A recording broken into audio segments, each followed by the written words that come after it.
अगस्त 2018 में एक मित्र ने मुझे बताया कि प्रभु यीशु वापस आ चुका है और वह परमेश्वर के घर से शुरू कर न्याय कार्य करने के लिए सत्य व्यक्त कर रहा है। मैंने सर्वशक्तिमान परमेश्वर के वचन पढ़े। मैं समझ गई कि ये वचन सत्य हैं और परमेश्वर की वाणी है। सर्वशक्तिमान परमेश्वर ही वापस आया हुआ प्रभु यीशु है। तो मैंने अंत के दिनों के उसके कार्य को स्वीकार कर लिया और ऑनलाइन सभाओं में भाग लेने लगी। परमेश्वर का धन्यवाद। बहुत बढ़िया। मैं प्रभु का स्वागत करने के आनंद में पूरी सराबोर थी जब घर पर अचानक एक आध्यात्मिक युद्ध छिड़ गया।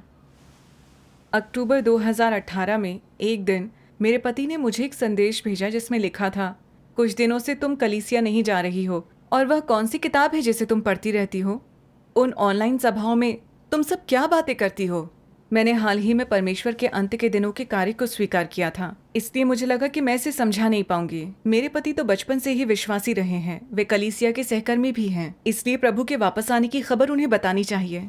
हाँ। मैंने उनसे कहा, हम अंत के दिनों में हैं और प्रभु के वापस आने की भविष्यवाणियां पूरी हो गई हैं। वो देहधारी होकर वापस आया है। उसका नाम सर्वशक्तिमान परमेश्वर है। वो अपने वचनों से इंसान को शुद्ध कर न्याय कार्य कर रहा है। वो किताब सर्वशक्तिमान परमेश्वर के वचनों की है। इसमें बाइबल के अनेक रहस्य प्रकट किए गए हैं। मैंने परमेश्वर के नए कार्य का पता लगाया है। मैं सर्वशक्तिमान परमेश्वर की कलीसिया के सदस्यों से मिलती हूँ, इसलिए मैं पुरानी कलीसिया की सेवाओं में शामिल नहीं होती हूँ। तुम्हें सर्वशक्तिमान परमेश्वर के वचनों को पढ़कर खुद जान लेना चाहिए। मैंने उन्हें कलीसिया के वेबसाइट का लिंक भी भेजा। उन्होंने उसे खोला? हाँ, खोला। मैं देखकर हैरान रह गई कि जल्दी ही उन्होंने मुझे सर्वशक्तिमान परमेश्वर की कलीसिया को बदनाम करने के लिए सीसीपी द्वारा ऑनलाइन फैलाई गई ढेर सारी अफवाहें भेज दी, जिनमें कलीसिया पर कम्युनिस्ट पार्टी द्वारा थोपा गया झूठा झाओ युआन मामला भी शामिल था। फिलिपिनो होने के कारण मेरे पति नहीं जानते कि चीन में कितनी झूठी खबरें फैली हुई हैं, इसलिए वो आसानी से इसके फेर में आ गए हैं। जाहिर है। इसलिए मैंने जवाब देते हुए कहा, झाओ युआन मामले पर सीसीपी की एक अदालत में मुकदमा चला था। सीसीपी की सभी अदालतें सरकार की अपनी तानाशाही कायम रखने के साधन भर हैं। हाँ। उनके मुकदमों और फैसलों पर विश्वास नहीं किया जा सकता।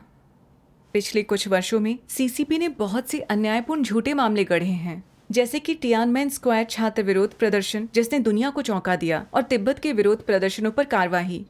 पहले वो झूठ तैयार करते हैं, सच्चाई को तोड़ते मरोड़ते हैं, झूठे अभियोग लगाते हैं, फिर हिंसक दमन करते हैं। वे सब यही करते हैं। वाकई। विरोध को जड़ से कुचलने की उनकी हमेशा से यही चाल रही है। इसके अलावा ये एक नास्तिक पार्टी है जिसने सत्ता में आने के बाद से धार्मिक आस्थाओं का बर्बर उत्पीड़न किया है। हम उनके द्वारा की गई कलीसिया की निंदा पर भरोसा कैसे कर सकते हैं? हाँ। दरअसल पश्चिमी अध्येताओं ने स्वतंत्र जांच पड़ताल करके उनके झूठ का पर्दाफाश किया है। इसके बाद मैंने उन्हें इतालवी धार्मिक अध्येता प्रोफेसर मसीमो इंट्रोवेन द्वारा एक सभा में दिए गए भाषण का वीडियो भेजा। मैंने उनसे कहा, वीडियो देखने के बाद आप सच्चाई समझ पाएंगे। अदालत में एक झाओ युआन आरोपी ने कहा, सर्वशक्तिमान परमेश्वर की कलीसिया से मेरा कभी संपर्क नहीं रहा। उन्होंने खुद कहा कि वे कलीसिया के साथ नहीं हैं। कलीसिया भी उन्हें अपना नहीं मानता। सच है। साफ है कि सर्वशक्तिमान परमेश्वर की कलीसिया से उनका कोई संबंध नहीं है, लेकिन अदालत ने उनसे जबरदस्ती संबंध होने की बात कहलवाई। उन्होंने जानबूझकर सच्चाई को तोड़ मरोड़ कर कलीसिया को बदनाम करने के लिए एक मामला गढ़ा। हाँ। इससे पता चलता है कि झाओ युआन मामला सीसीपी द्वारा ईसाइयों को उत्पीड़ित करने के लिए ही गढ़ा गया था। धार्मिक आस्थाओं पर कार्रवाई करने की ये उनकी हमेशा की चाल है। सही है। लेकिन मेरे पति सीसीपी के झूठ से पूरी तरह आश्वस्त थे और मेरी बात बिल्कुल नहीं सुनना चाहते थे। इसके बाद वो मेरी आस्था के आड़े आने लगे। उन्होंने घर में 6 सुरक्षा कैमरे लगवा दिए ताकि वो मेरे हर कदम की निगरानी कर सकें। उन्होंने यहाँ तक कर डाला? बहुत बुरा एक शाम हुआ। उन्होंने मुझे एक कैमरे में एक सभा में भाग लेते हुए देख लिया और चिल्लाते हुए कमरे में दाखिल हो गए। पूछने लगे कि मैं अभी भी क्यों इन सभाओं में भाग ले रही हूँ। मैंने कहा, यह अमेरिका है, आस्था की आज़ादी वाला देश। इसे कानून का संरक्षण मिला हुआ है। मेरा अपनी आस्था का पालन करना एकदम सही है। आप मेरा रास्ता क्यों रोकना चाहते हैं? सर्वशक्तिमान परमेश्वर का अंत के दिनों का सुसमाचार कई पश्चिमी देशों में फैल चुका है। एरिज़ोना के मिस्टर और मिसेस शिम्ट, टीना और चार्ली जैसे लोगों से सर्वशक्तिमान परमेश्वर के अंत के दिनों के कार्य को स्वीकार करने के अनुभवों के बारे में भेंटवार्ता की गई है। कनाडा, क्यूबा, जापान, फ्रांस, रूस थाईलैंड और बहुत से देशों से गवाहियां मिली हैं। प्रभु के वापस आने को ललाई दुनिया भर के लोग सर्वशक्तिमान परमेश्वर के सामने आकर उसके कार्य को स्वीकार कर चुके हैं। नास्तिक सीसीपी सरकार के झूठ को आंख मूंद कर मान लेने की बजाय आप भी क्यों नहीं समझते कि उसका कार्य क्या हासिल कर सकता है और क्या ये परमेश्वर की वाणी है? बिल्कुल। उन्होंने मेरी बात नहीं सुनी, बल्कि मेरा फोन छीनने लगे। उन्हें रोकने की कोशिश में मैंने उनकी बाह को चोट पहुंचा दी। ये देखकर मुझे दहशत हुई कि इसे बहाना बनाकर उन्होंने पुलिस में मेरी शिकायत कर दी। ये तो हद हो गई।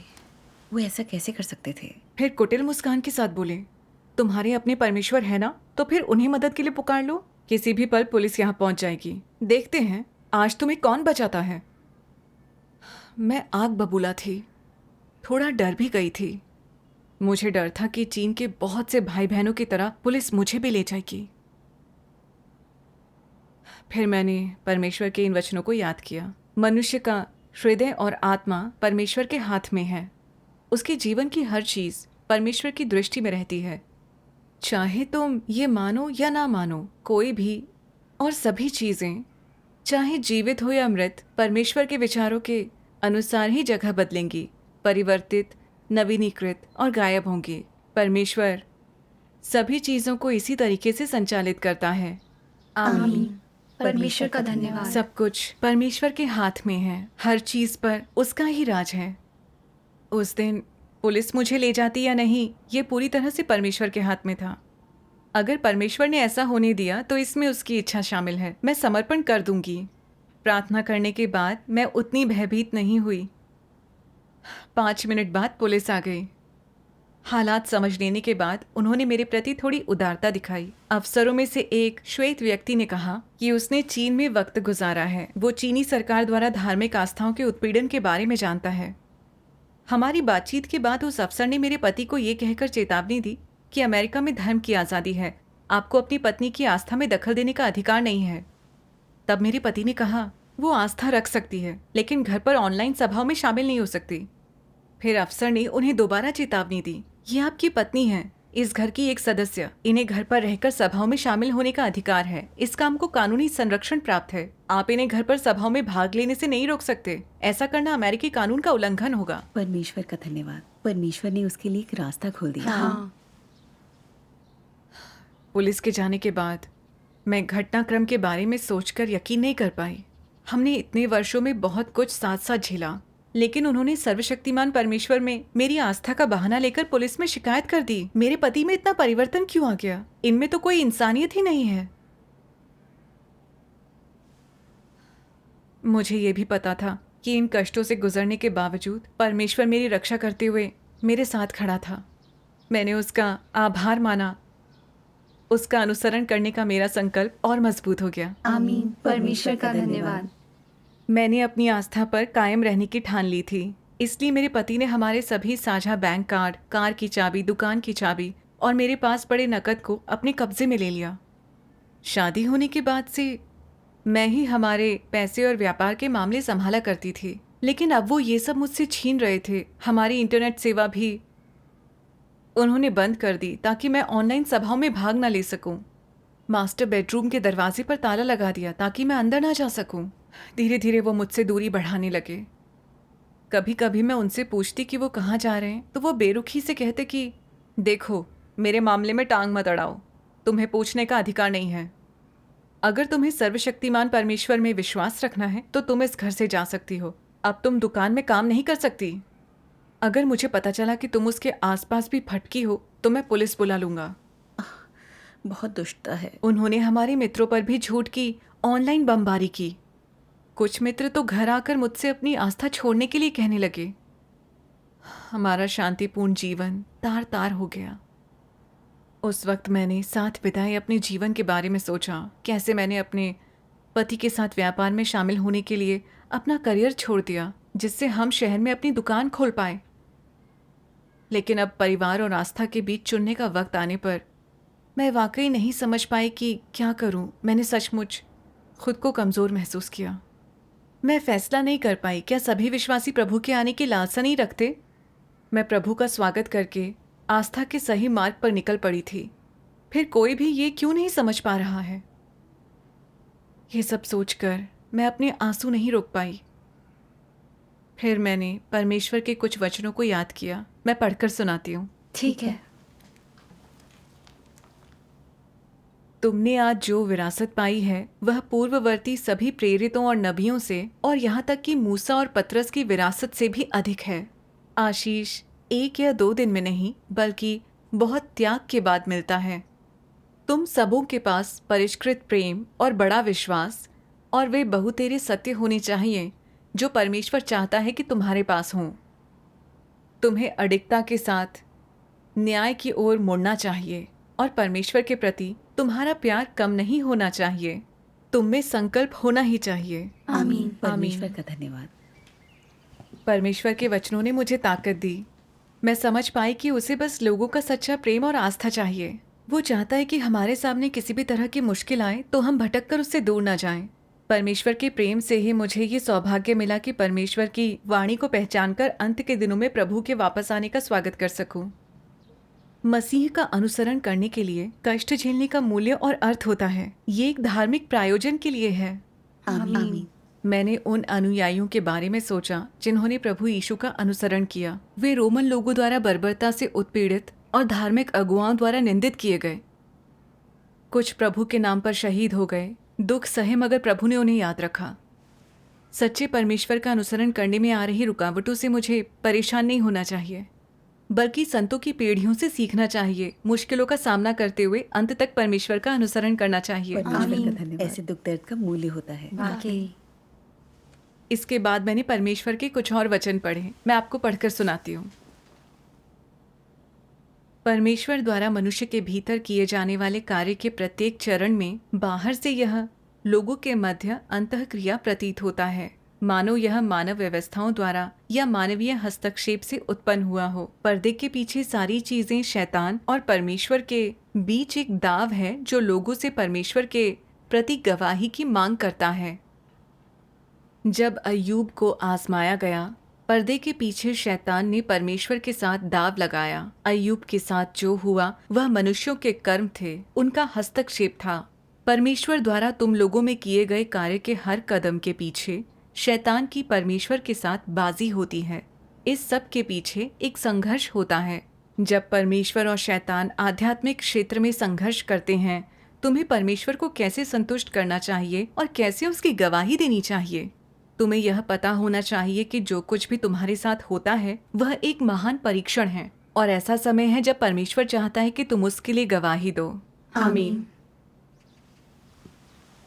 सच्चे मार्ग को स्वीकार करने के बाद परमेश्वर के नए कार्य का अनुसरण करते समय ऐसा लग रहा था जैसे मेरे पति ही रास्ते का रोड़ा और दमनकारी हैं।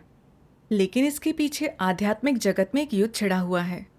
शैतान मेरे पति को मेरे जीवन में दखल अंदाजी करने के लिए इस्तेमाल कर रहा है। उनके प्रति मेरी भावनाओं और मेरे निजी हितों का फायदा उठाकर मुझे डरा धमका रहा है ताकि मैं सच्चा मार्ग छोड़कर शैतान के आगे झुक जाऊं सच है। और परमेश्वर को धोखा दूं। ये शैतान की एक चाल है। हाँ। साथ ही परमेश्वर इस हालात का इस्तेमाल मेरे पति के परमेश्वर का विरोध करने वाले बुरे रूप को दिखाने के लिए कर रहा था। कलीसिया में धर्मोपदेश देते समय वे सहिष्णुता का उपदेश देते, हमसे प्रभु के आने के प्रति चौकस रहने को कहते, लेकिन प्रभु के वापस आने के कार्य का पता चलने पर उन्होंने गौर नहीं किया। यहाँ तक कि मुझसे एक दुश्मन की तरह पेश आए। वो मुझसे नहीं बल्कि परमेश्वर से घृणा और उसका विरोध कर रहे थे। वे पूरी तरह से एक अविश्वासी हैं। हाँ। उनकी करतूतों के बारे में सोचकर अब मुझे दुख नहीं हो रहा था।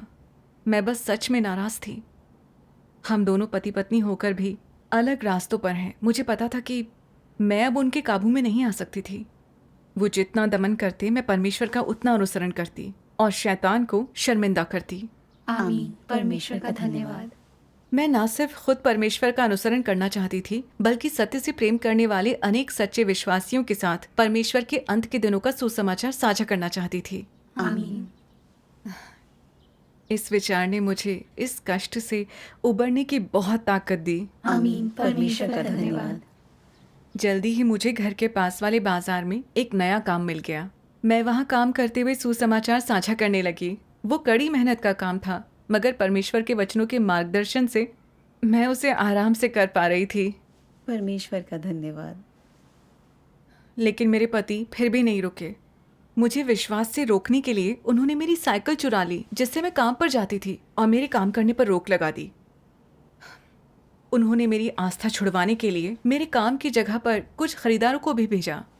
इतना ही नहीं, उन्होंने कलीसिया में मेरे खिलाफ झूठ फैलाए कि मैं अपनी आस्था के लिए अपने परिवार को छोड़ रही हूँ। जब मेरे बॉस को ये पता चला तो उनका व्यवहार बदल गया। उन्होंने मुझे काम से निकाल दिया। तभी फिलीपींस में मेरी सास अचानक गुजर गईं।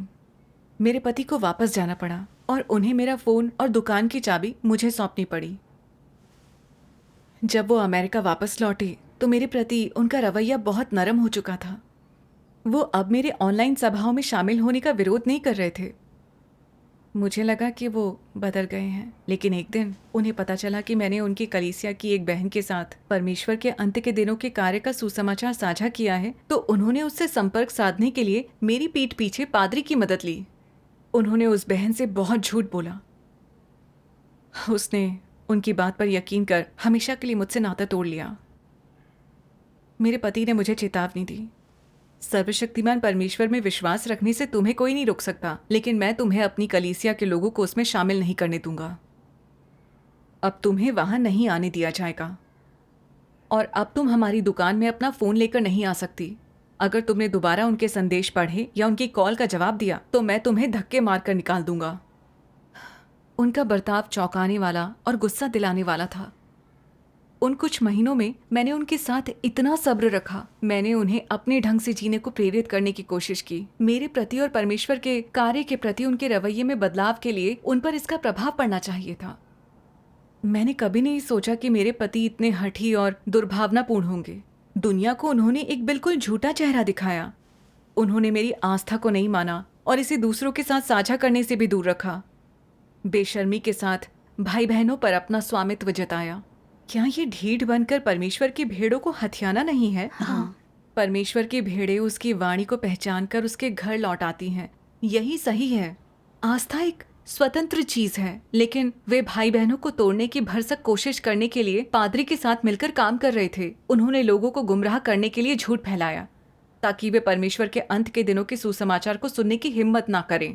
वे कलीसिया का दम घोट कर उसे भूखा मार रहे थे, लोगों का उद्धार पाने का मौका बिगाड़ रहे थे। बिल्कुल सच में बुरा है। वाकई। इस बात से मुझे फरीसियों को लगी प्रभु यीशु की फटकार याद आई। हे कपटी शास्त्रियों और फरीसियों, तुम पर हाय! तुम मनुष्यों के लिए स्वर्ग के राज्य का द्वार बंद करते हो। ना तो स्वयं ही उसमें प्रवेश करते हो और ना उसमें प्रवेश करने वालों को प्रवेश करने देते हो। आमीन। मैं सर्वशक्तिमान परमेश्वर के कुछ वचन पढ़ूंगी। ठीक है। ऐसे भी लोग हैं जो बड़ी बड़ी कलीसियाओं में दिन भर बाइबल पढ़ते रहते हैं, फिर भी उनमें से एक भी ऐसा नहीं होता जो परमेश्वर के कार्य के उद्देश्य को समझता हो। उनमें से कोई भी परमेश्वर को नहीं जान सकता, उसकी इच्छा के अनुरूप तो हो ही नहीं सकता। वे सबके सब निकम्मे और अधम लोग हैं। उनमें से प्रत्येक परमेश्वर को सिखाने के लिए ऊंचे पायदान पर खड़ा रहता है। वे लोग परमेश्वर के नाम का झंडा उठाकर जानबूझकर उसका विरोध करते हैं। वे परमेश्वर में विश्वास रखने का दावा करते हैं, फिर भी मनुष्यों का मांस खाते और रक्त पीते हैं। ऐसे सभी मनुष्य शैतान हैं जो मनुष्यों की आत्माओं को निगल जाते हैं। ऐसे मुख्य राक्षस हैं जो जानबूझकर उन्हें विचलित करते हैं जो सही मार्ग पर कदम बढ़ाने का प्रयास करते हैं। और ऐसी बाधाएं हैं जो परमेश्वर को खोजने वालों के मार्ग में रुकावट पैदा करते हैं। वे मजबूत देह वाले दिख सकते हैं, किंतु उनके अनुयायियों को कैसे पता चलेगा कि वे मसीह विरोधी हैं जो लोगों को परमेश्वर के विरुद्ध ले जाते हैं? उनके अनुयायी कैसे जानेंगे कि वे जीवित शैतान हैं जो मानव आत्माओं को निगल जाते हैं? आमीन। आमीन। सच है। अगर मैं उनकी इन बातों और करतूतों की खुद गवाह नहीं रही होती तो मैं कभी कल्पना भी नहीं कर पाती कि धर्मार्थ कार्यक्रम आयोजित करने वाला, बहुत धर्मनिष्ठ लगने वाला, आदर पाने वाला कोई इंसान प्रभु के आने के कार्य पर न सिर्फ गौर करने या उसे स्वीकार करने से मना करेगा, बल्कि कलीसिया भर में झूठ फैलाएगा, दूसरों को धोखा देगा और उन्हें परमेश्वर की तरफ मुड़ने से रोकेगा। वे 2000 साल पहले प्रभु यीशु को सूली पर चढ़ाने वाले फरीसियों से भला अलग कैसे हैं? दोनों बिल्कुल एक जैसे हैं। अनिवार्य रूप से वही है। सच है। वे सब वास्तविक मसीह विरोधी हैं, दानव हैं जो लोगों की आत्मा को निगल लेते हैं। सही है। मैंने अपने पति के सार का संपूर्ण सत्य देखा। वे एक छटे हुए दानव हैं। हाँ। विश्वासी और अविश्वासी का कोई मेल नहीं होता। अब वे मुझे रोक नहीं सकते। इस पर सोच विचार करके मैंने संकल्प लिया कि मैं अपनी आस्था और सत्य के अनुसरण में ज्यादा समय लगाऊंगी। मैंने ठान लिया कि मेरे पति मुझसे जैसे भी पेश आए, मैं सर्वशक्तिमान परमेश्वर का अनुसरण करती रहूंगी। आमीन। परमेश्वर का धन्यवाद। एक दिन वो तलाक का मुकदमा चलाने के लिए एक वकील को ले आए। 1 महीने के भीतर मुझसे घर छोड़ने को कहा। मैंने वाकई बेबस महसूस किया। मैं कहाँ रहूंगी? क्या मैं बेघर हो जाऊंगी?